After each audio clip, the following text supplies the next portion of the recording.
అలా చేస్తావా? వాటర్ నీకు ఎందుకు వేసింది?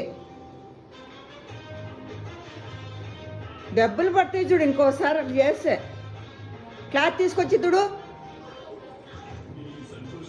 బుంగమూతి పెట్టుకొని ఉంది, అలా స్మైల్.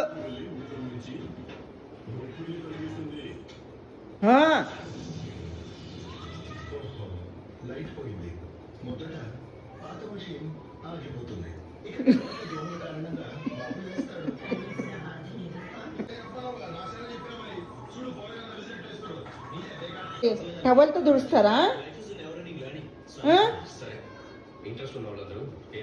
టవల్ది నీకు ఉయ్యాల కట్టేది, నువ్వు కిందికి పడకుండా. బ్యాడ్.